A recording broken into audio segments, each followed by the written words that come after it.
a todos para fazermos uma prece singela, mas sentida em nossos corações. Que neste momento em que elevamos o nosso pensamento a Deus, nós possamos pensar em todos os necessitados, estejam eles nos presídios, nas casas de repouso, nos hospícios, nos hospitais, nos prontos-socorros da vida, em lugares de abandono, nos asilos, nas ruas, nas guerras. Senhor, envolvei-nos todos e cada um de nós na tua luz. Permita, Senhor, que nesta noite maravilhosa, os bons eflúvios emanados deste Evangelho alcance todos os sofredores do mundo. E que, em nome do teu Filho amado Jesus, possamos dizer, como ele disse um dia, há mais de 2000 anos atrás, quando seus discípulos lhe olharam e pediram: Senhor, ensina-nos a rezar. E Jesus, fitando o céu, disse: Pai nosso, que estais nos céus, santificado seja o vosso nome. Venha a nós o vosso reino e seja feita a tua vontade, assim na terra como no céu. O pão nosso de cada dia nos dai hoje. Perdoai as nossas ofensas, assim como nós perdoamos a quem nos tem ofendido. E não nos deixeis cair em tentação, mas livra-nos de todo mal, pois teu é o reino, o poder e a glória para todos sempre. Que em nome de Jesus, de Maria de Nazaré, que em nome de nosso Pai amado, Bezerra de Menezes, João Cecílio da Costa e toda a plede de espíritos, possa nos envolver com um cordão de luz a nos proteger e, ao mesmo tempo, nos beneficiar, com auxílio de nossos mentores espirituais, a compreender o pão vivo do Evangelho da noite de hoje. E que o nosso irmão Ivan possa receber as emanações do céu e toda a influência positiva para que ele seja sustentado do início até o final, trazendo-nos a boa nova. Passo a palavra, Glaci. E com essas rogativas da nossa irmã, doutora Bezerra de Menezes e toda a egrégora de luz que aqui se fazem presente, continue a instruir e intuir o nosso irmão Ivan Augusto para, então, o evangelho da noite de hoje, deslizando, cheio de luz e de amor. Muita paz e muita luz. Seja bem-vindo, meu irmão. Olá, meu irmão. Meus irmãos e irmãs, muito boa noite a todos. Muito legal ter gente nova aqui, gente velha voltando aqui ao convívio. Isso é muito bacana, um dia muito especial.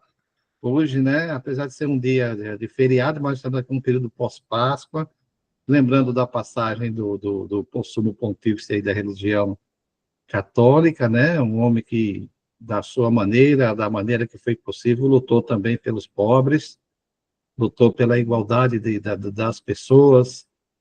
Enfim, me parece que ele foi bastante cordato com o evangelho da maneira que ele pôde agir. Também vou deixar aqui um abraço especial para minha irmã Caçula, que está fazendo aniversário hoje também. Jesus abençoe. Se ela não estivesse ocupada, ela estaria conosco hoje participando. Bom, meus irmãos, então que Jesus nos abençoe imensamente, possa adentrar os nossos lares, beneficiando a todos, transformando esses ambientes em ambientes de energias de paz, de amor, de prosperidade, de humanidade, de caridade e com muita saúde a todos. Hoje, as nossas reflexões, sempre do nosso livro Evangelho segundo o Espiritismo, hoje nós estamos no capítulo 23, Uma Estranha Moral. Então, nós vamos começar com a citação do Evangelho de Mateus, capítulo 19, versículo 29, onde ele diz: todo aquele que, por amor a mim, deixar sua casa, suas terras, seu pai, sua mãe e toda a sua família, receberá 100 vezes mais e terá como herança a vida eterna.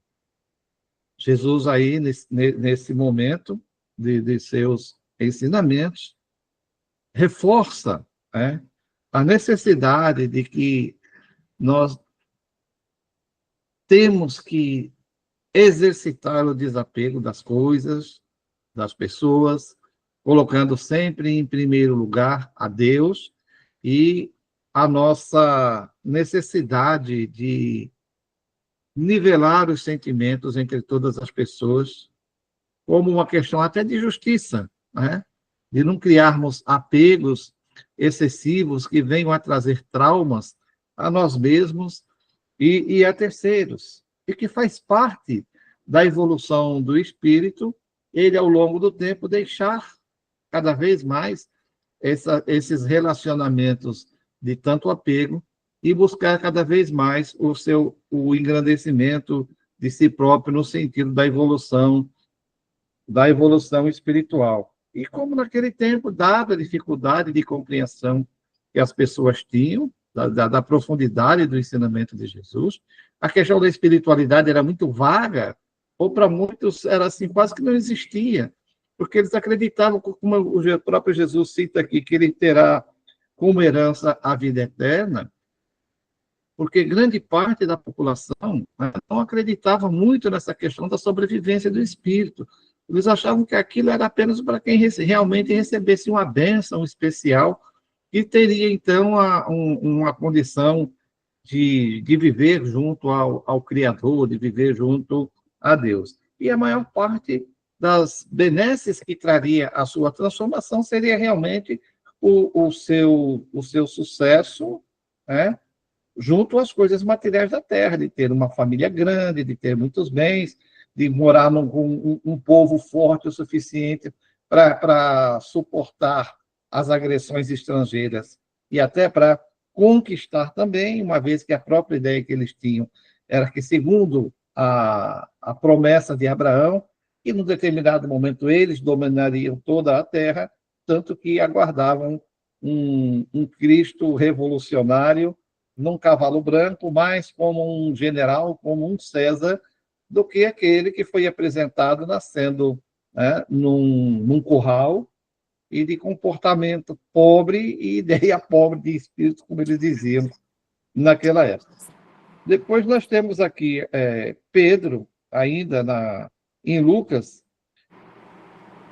Em Lucas, capítulo 18, versículo 28, ele diz: Então Pedro disse a Jesus: Nós deixamos tudo para segui-lo. E Jesus lhe respondeu: Pedro, em verdade eu lhe digo que não existe ninguém que tenha deixado pelo reino de Deus a sua casa, seu pai, sua mãe e toda a sua família, que já não tenha recebido neste mundo muito mais, e nos séculos por vir, a vida eterna. Reforça aí para o próprio Pedro, tinha também naquela época dificuldade da compreensão, né? Pedro era muito bruto, né?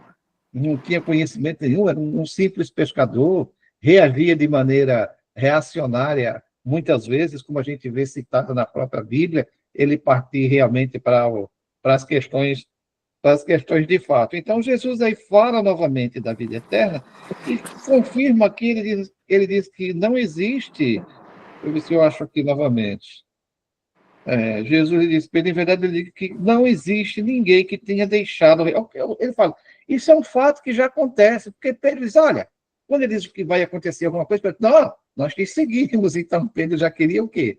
Já queria as benesses, de já estar ali partilhando da construção do reino de Deus. Portanto, se julgando já também, como o próprio Cristo disse depois, num outro momento, que o trabalhador deve merecer o salário. Pedro, nossa, então Pedro diz aqui, nós já deixamos tudo para seguir, e cadê a nossa parte? Isso, olha, isso não é um fato que vai começar a acontecer. Ele diz que esse fato já existia. Não existe ninguém que tenha deixado pelo reino de Deus a sua casa, seu pai e toda a sua família, que já não tenha recebido até neste mundo. Por quê? Porque à medida em que o espírito se eleva moralmente, ele passa a ter os merecimentos de que a vida vai melhorando para ele. Ele compreende melhor as coisas e ele sabe como fazer conscientemente para produzir o suficiente de se sentir feliz, né? E dizer ainda, além de tudo, Jesus confirma, no futuro, dos séculos por vir, a vida eterna. Aí nós passamos para outra citação evangélica. Também em Lucas, agora capítulo 9, versículos 61 e 62. Um outro lhe disse: Mestre, eu também quero seguir com o Senhor, mas deixe que eu vá primeiro à minha casa vender todos os meus bens. E Jesus lhe respondeu: todo aquele que, tendo colocado a mão no arado, olhar para trás, não é digno do reino de Deus. Ora, Jesus está confirmando aí também que quando nós nos colocamos à disposição de uma mudança, né, nós temos que estar plenamente conscientes. E se nós não tivermos plenamente consciente que nós queremos realizar essa mudança, nós começamos a titubear. É o que diz aqui, você começa a olhar para trás. Por que ele fala do arado, né? O arado é uma ferramenta comum até hoje, né? Era muito comum também naquela época. Ele é uma ferramenta de difícil controle, que exige muito esforço, assim como também exige muito esforço a nossa transformação, né? Para qualquer um que queira fazer essa mudança de atitude, mudar a sua maneira de pensar, a sua maneira de ser, vai sentir uma dificuldade muito grande, porque todos nós humanos nos sentimos muito confortáveis naquilo que é chamado, né, nossa zona de conforto. Nós temos uma dificuldade muito grande de sair daí. Então, se num determinado momento nós começamos a pensar em fazer uma mudança, mas vamos titubear, né? Pega no arado, mas toda hora olhando para trás, até sem confiança no que está fazendo, porque o camarada que sabe pegar no arado e já domina, ele não fica olhando para trás. Até porque se ele olhar para trás, para ele olhar para trás, ele tem que parar o que ele está fazendo, ou para ele olhar para trás, ele vai perdendo o controle do que está acontecendo adiante. Por isso ele diz, né, todo aquele que pega no arado, se olhar para trás, não é digno. Não consegue a mudança, porque fica, será que eu estou fazendo a mesma coisa certa? Mas está tão desconfortável, né? Eu começar a deixar os costumes que me faziam tão tranquilo, tão feliz, me fazia tão bem. Buscar esses objetivos me dava uma disposição diferencial, né? Eu sou um ser competitivo. Nós somos competitivos, sim, muito competitivos. Tem gente que gosta de bater no peito e dizer, eu sou competitivo. Só que ser competitivo significa que você está lutando para ser melhor do que as outras pessoas. Essa é uma questão muito material. E como é que nós vamos adiante na questão espiritual? É quando nós demonstramos o máximo possível uma vontade de exatamente deixar tudo isso para trás, de passarmos a ser solidários e não competitivos. Em vez de eu querer passar correndo por você, não, eu vou lhe dar a mão e ajudar você a caminhar junto comigo, né? Se eu vou passar por você porque é uma questão de pessoal minha, mas cadê a humildade? Nós crescemos, não é na busca por Deus, da maneira como era feita antes, que é chamado, desde lá do Oeste, né? A busca de Deus no sentido vertical. Porque quando a gente vai no sentido vertical, nós não percebemos os que estão ao nosso lado. Nós não somos solidários e não prestamos a caridade.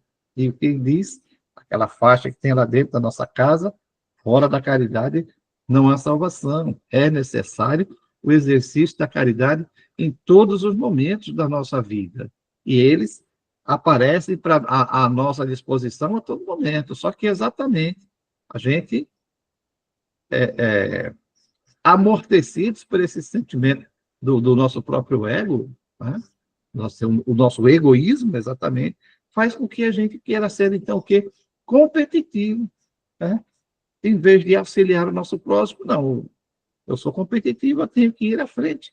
É como uma Olimpíada. O que é interessante é que essas buscas individuais pelo sucesso, pelo progresso sobre as coisas materiais, elas vão nos transformando, né? Criando uma carapaça. À medida que se apega, a gente vai tendo maior e maior dificuldade de reconhecer a necessidade do próximo ao nosso lado. E nós vemos que essas questões elas são muito difíceis de alcançar e um ou outro consegue, né? Nem todo mundo consegue uma grande posição social, uma grande posição financeira e assim por diante, uma grande posição de poder.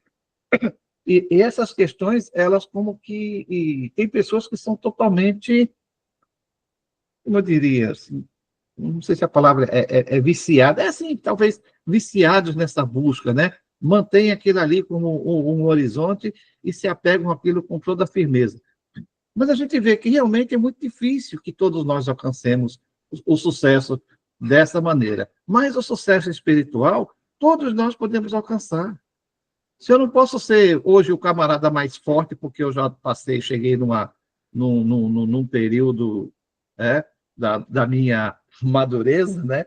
Vamos dizer assim, então eu não sou mais o cara competitivo, eu não sirvo mais para a sociedade por alguma coisa, eu não sou mais visto com o mesmo olhar por outras pessoas. Se eu não tenho mais a beleza da juventude, nunca tive.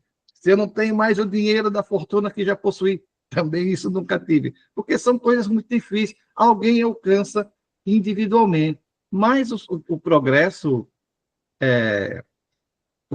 espiritual, esse está ao alcance de todos, embora seja hoje a coisa mais difícil de se alcançar.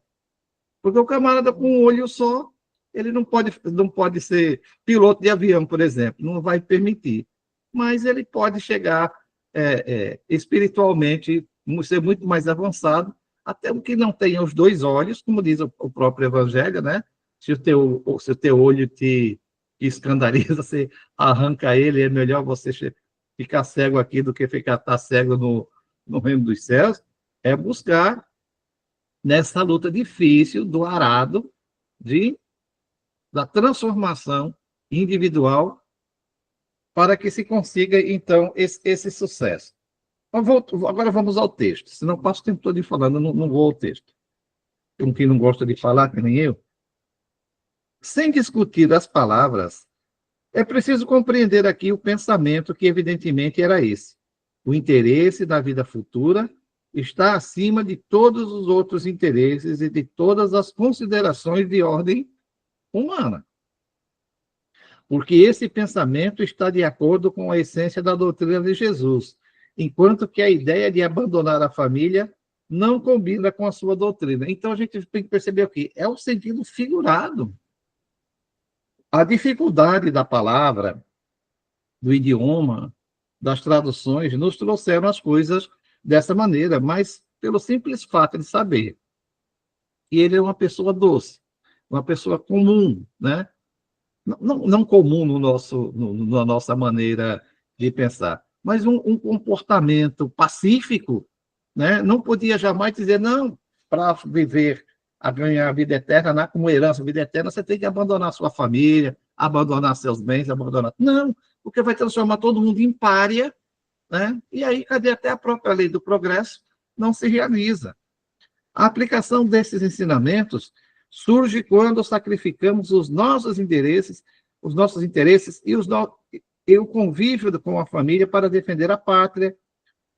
Um filho não é condenado quando precisa se afastar dos seus pais, abandonar mulher e filhos para marchar em defesa de seu país. Ao contrário, um grande mérito lhe é atribuído por deixar as doçuras do lar, o calor das amizades, para cumprir seu dever.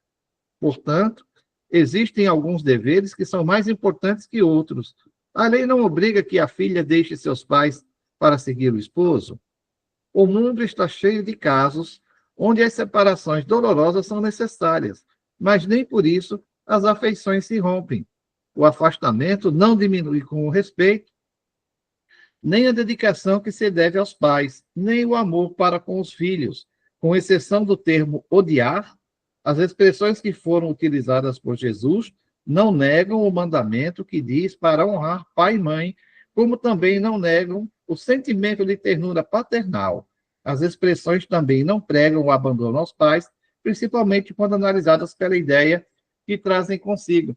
Então, a gente vê falar de Jesus, por exemplo, quando Jesus chegou no templo, né, que estavam lá os cambistas, os comerciantes, etc. e tal, que Jesus como a gente diz aqui na nossa gíria, chutou o pau da barraca.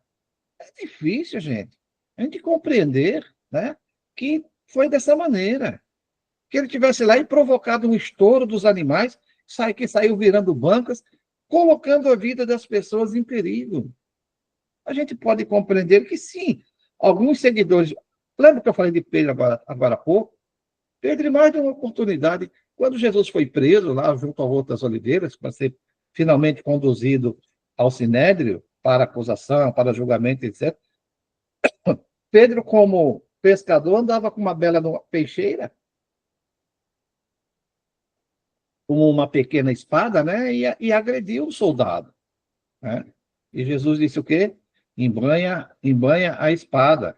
E em outra situação, que eu não me lembro agora também, Pedro reage um pouco mais violentamente contra as pessoas. E Jesus reprime de novo. Se naquela própria condição a gente vê isso, como é que a gente pode imaginar que Jesus chegasse no lugar do templo, um lugar altamente respeitoso, embora tivesse, né, o problema foi exatamente a falta de respeito do comportamento lá dos comerciantes, dos criadores de animais, dos cambistas, ele fosse provocar um estouro da boiada para colocar ninguém em perigo. Da mesma maneira que Pedro, a gente vê Pedro lá se exaltar em defesa, né? Pode ser que muito bem, ou Pedro ou alguns outros ali, né, de repente acharam que realmente aquilo era muito, perdão, muito desrespeitoso, e tivesse começado a criar um problema lá. Agora, acreditar que Jesus fosse fazer isso, né? Então, essa questão da estranha moral, a gente pode também trazer muito bem esse texto aí, dos mercadores do tempo. Então, falando dos ensinamentos, né? Das pessoas, dos ensinamentos, então, elas tinham por objetivo, as palavras, né? Mostrar ao homem o quanto era importante a preocupação com a vida futura. Porque como é que a gente começa a ler o Evangelho? Qual é a questão? Qual é a lei, a maior lei? Amar a Deus sobre todas as coisas. E a segunda? Amar o próximo como a ti mesmo, né? Fazer o próximo que você gostaria que o próximo fizesse a você. Aí está toda a lei e os profetas. Então, está falando do quê? Onde que está mandando? Faça isso, faça aquilo. Vá amar primeiro a Deus e depois o próximo. Como eu disse, não vai buscar Deus na vertical, com individualismo, como o que eu disse agora há pouco, a palavra, como competitivo. Eu sou competitivo com o meu semelhante, eu quero chegar no céu primeiro que eles. Não, não. A gente vai junto. A procura de Deus está acima de tudo na horizontal. Porque mesmo o ateu, se ele tiver boas obras, ele será bem tratado, ele será bem recebido na esfera espiritual, como nós vemos na própria literatura de André Luiz, em mais de uma oportunidade, falar dos desencarnes, daqueles que desencarnam com bom merecimento, simplesmente pelo fato de terem sido bons. Vemos também no livro que eu e a colega Josi, Atanásio e mais outros participamos, também daqueles que desencarnaram sem nenhum conhecimento sobre espiritualidade ou sobre até religiosidade e estarem razoavelmente confortáveis. Muitas vezes melhor do que aqueles que faziam como aquele que é descrito por Jesus, né? Que vai orar nas esquinas em altos brados para que as pessoas reconheçam. Ali está alguém justo. Provavelmente, quando sai dali, é capaz de cometer coisas atrozes, o túmulo caiado. Então, as expressões usadas naquela época chocavam bem menos o povo, pois antigamente os laços de família não tinham a força que tem hoje, fruto de uma civilização moralmente mais adiantada. Realmente não, porque a gente vê que os casamentos eram lidados, as filhas eram dadas através do quê? Dos dotes. Quando tem a parte da história de José, né? Que ele é jogado dentro de um... Não sei se é ele que é jogado dentro de um buraco lá, é vendido como escravo. Então, quando a família tinha que ser grande, por quê? Porque tinha que ter muita gente para ajudar na mão de obra, né? Eram trabalhos manuais, grosseiros, trabalhos pesados. Então, tinha que ter uma família muito grande para ajudar na defesa também. E, em último caso, negociar também.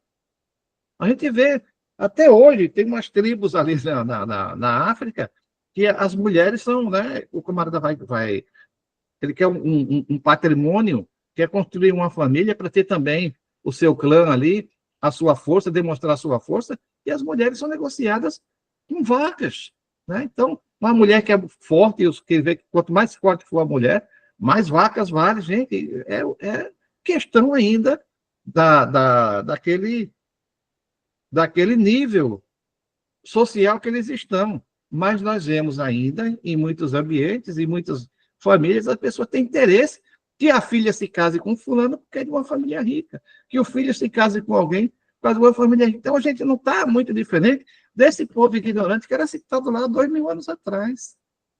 Né? Que é a família que não quer que a filha se case com um genro rico. Isso é sonho da sociedade atual. Muito bem. Então, eles não tinham a força que tem hoje, fruto de uma civilização moralmente mais adiantada. Graças a Deus que tudo evolui, mesmo que devagar, mas evolui. Então, esses laços, que eram mais fracos nos povos primitivos, se fortificaram com o desenvolvimento da sensibilidade e do senso moral. Como eu disse, tudo evolui. Tudo evolui. A própria separação é necessária ao progresso, tanto das famílias quanto das raças, pois se as raças não se cruzassem, elas acabariam se degenerando. É uma lei da natureza que interessa tanto ao progresso moral quanto ao progresso material. Os próprios povos, quando eles não querem permitir uma miscigenação, eles começam ao longo do tempo a ter problemas. Dizem que o câncer é um desses problemas, né? Então, nós temos que, para criar um homem evoluído e forte, mantendo o ser humano dentro do planeta, nós vamos ter que, num determinado momento, permitir o cruzamento de todas as raças, porque cada um deles tem um caractere que vai ajudar a formar, finalmente, um homem com um corpo mais forte, mais resistente. Lá, os nossos irmãos negros contribuem muito bem lá do continente africano, com uma melanina mais forte na nossa pele, que nos protege dos efeitos do sol. Então, esse é um exemplo que eu estou assim, de mais de imediato, que esse é mais visível. Mas quanto mais nós misturamos as raças, nós temos um ser mais adiantado, porque multiplica aos milhões as possibilidades. Quando a gente vê em André Luiz, Evolução em Dois Mundos, ele falando da dificuldade do trabalho incrível da espiritualidade amiga na engenharia, né? de criar um corpo que suportasse o espírito humano, e mesmo depois que consegue as primeiras ligações, as dificuldades para ir desenvolvendo ao longo do tempo um organismo cada vez mais adaptável às necessidades do espírito. Isso exige que nós tenhamos o quê? Amar o próximo como a ti mesmo, sem ser o próximo vizinho, sem ser o próximo do planeta todinho.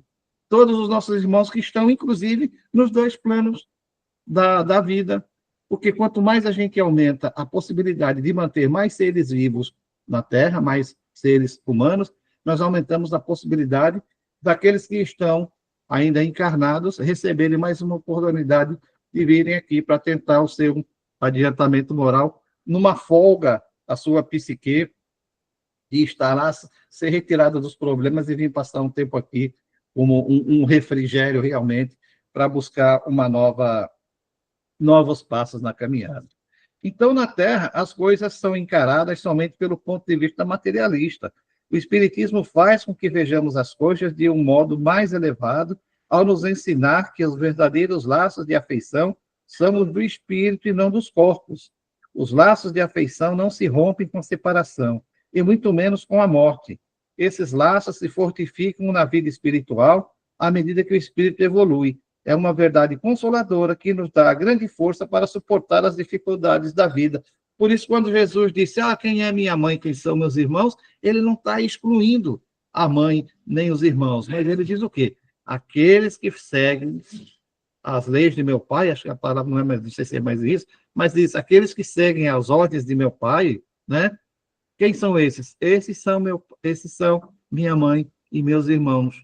Ele não exclui os irmãos e a mãe, mas ele inclui toda a humanidade nos dois planos na família espiritual. Muita paz e luz a todos. Que Jesus nos abençoe imensamente, meus irmãos. E para concluir, então, o nosso evangelho de hoje, nós vamos fazer a nossa oração aqui, que eu chamo minha prece diária. Muito bem. Então, agradeçamos a Deus, nosso Senhor, a proteção, auxílio e graças recebidas no dia de hoje, e rogamos nos conceda a graça maior de poder concluir na vida presente o aprendizado necessário de que carecemos para alcançar a luz espiritual que nos elevará à categoria de Espíritos de Deus. Rogamos a Jesus, nosso irmão maior, que abençoe os nossos passos e nos ilumine o caminho para que possamos percorrê-lo com sabedoria e segurança.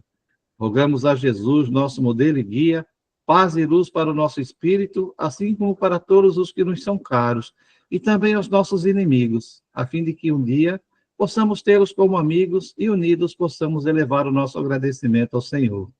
Rogamos a Jesus, nosso mestre, amparo. Ai, perdi aqui, me perdoe. Um probleminha aqui, rapidinho, deixa eu só voltar aqui.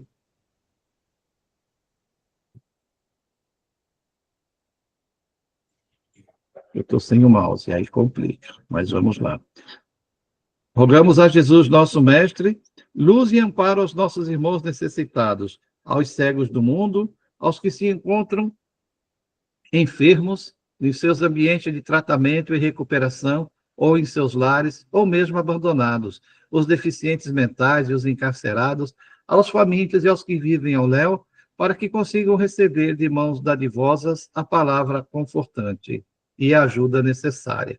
Rogamos finalmente a Jesus, nosso amigo, proteção e amparo a todos os nossos irmãos encarnados e desencarnados, para que sob a tua paz, para que sob a tua luz, possamos realizar as diretrizes do Evangelho, possibilitando finalmente a implantação do reino de Deus na Terra. Toda a glória ao Senhor, que é nossa origem e destino. Muita paz a todos, meus irmãos, e eu agora retorno a palavra para a nossa irmã Aglaci para as considerações finais da nossa reunião de hoje. E assim, meus irmãos, com essa energia, com essa vibração, com essa harmonização em todos os lares, em todos os corações, sejam encarnados e desencarnados, agradecemos então ao Pai pela noite, pelas palavras proferidas do início até agora ao final. Que essa noite se irradie de muita paz, de muito amor, que o maior antídoto, como diz o Dr. Bezerra de Menezes, é o amor. O amor, ele supera tudo. Então, amemos uns aos outros, como Cristo nos amou. E assim, a gente agradece a Dr. Bezerra de Menezes, nosso mentor da casa, a João Cecílio e a todos os irmãos de luz que se fazem presente nos nossos evangelhos de todas as noites, com muita paz e muita luz, uma noite irradiada de muita luz sobre todos os lares, sobre todos os corações, sobre todo o canto do mundo. Muita paz e muita luz, e até amanhã, se assim Deus nos permitir. Graças a Deus. Boa noite. Até amanhã. Boa noite. Boa noite. Abraço, irmão.